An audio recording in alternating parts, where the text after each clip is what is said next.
Okay, the bombing and shooting in Norway was blogged about 2 days before, no, 3 days beforehand. Here is the blog.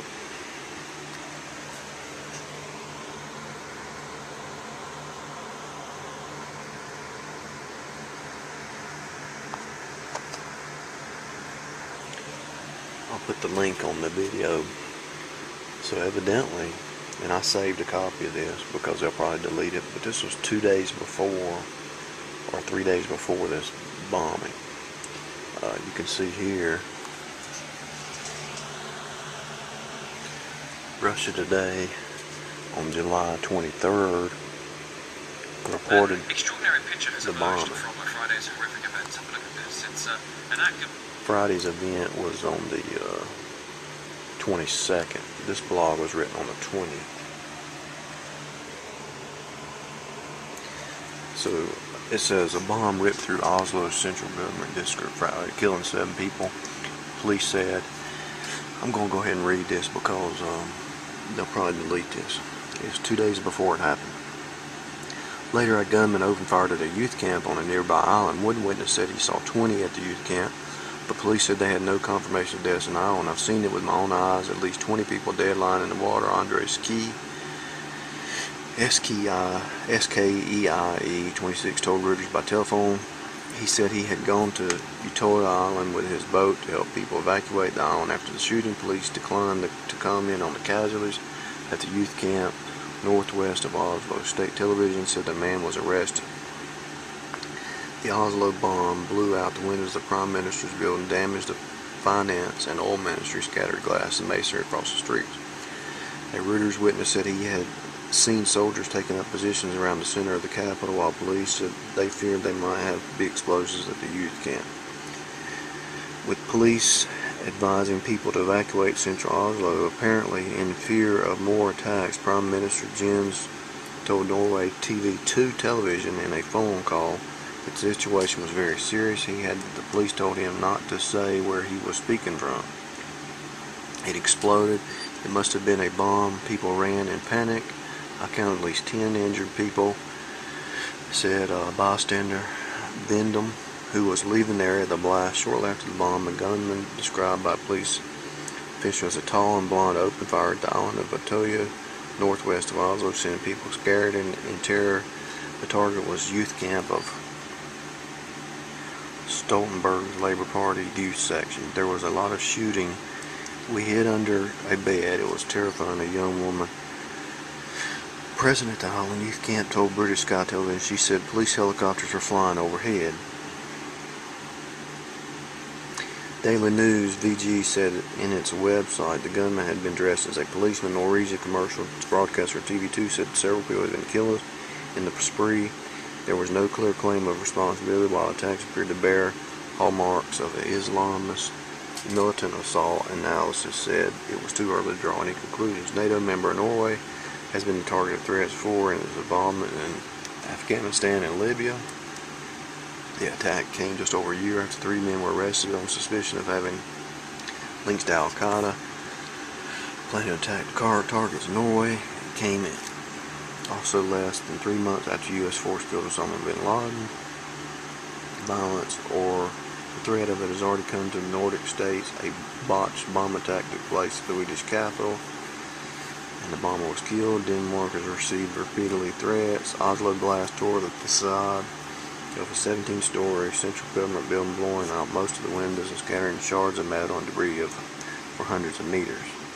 The building of a publisher, which recently put out a translation of a Danish book on Muhammad cartoon country, was affected, but was apparently not the target. The blast scattered debris across the streets and shook the entire city center at around 3:30 p.m.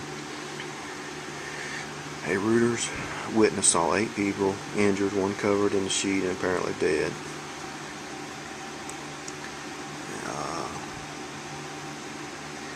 Most violent since World War II.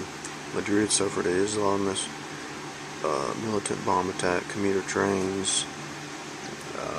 Reuters correspondent said the streets had been fairly quiet mid-afternoon on a Friday in high summer when many Oslo residents take vacation or leave for weekends. This is a terror attack It is the most violent event in Norway since World War II. The district attacked the very heart of the power in Norway. Nearby ministries were hit by the blast. Let's see what else it says. The attack followed weeks later by the arrest in July. Northern police arrested 3 men for alleged plot. John Drake, senior risk consultant, London-based consultant. It may not be too dissimilar to the terrorist attack in Stockholm. Let's see. Political evidence is virtually unknown in a country known for awarding the Nobel Peace Prize and mediating conflicts, including the Middle East and Sri Lanka. So this was written 2 days before it happened, on Wednesday. It said it happened around 3 p.m. I'm going to do a Google search, Norway timeline, and see if the 3 p.m. is accurate.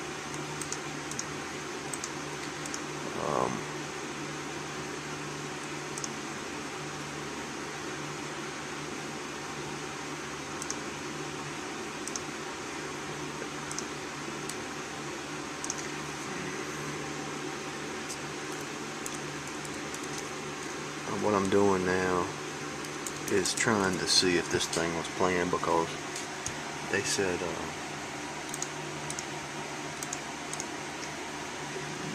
a day before this happened that the police were downtown. So okay, at 3:26 p.m.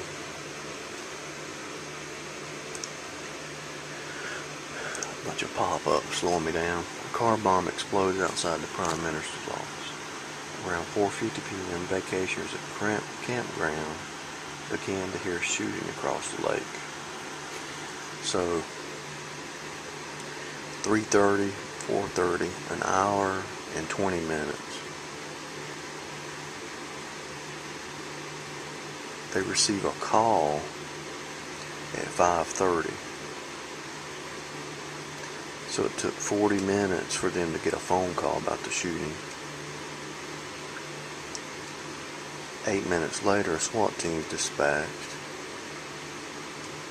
They arrive at the lake at 6 p.m.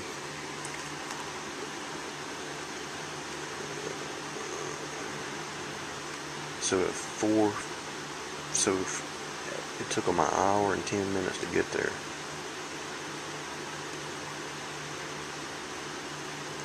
No, it took them an hour and 30 minutes. Hour and 40 minutes because they had no boat to get across.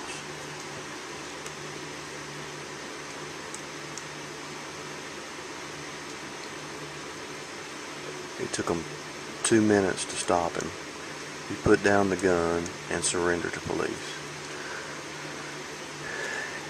You know, that's ridiculous. 3:26, car bomb explodes.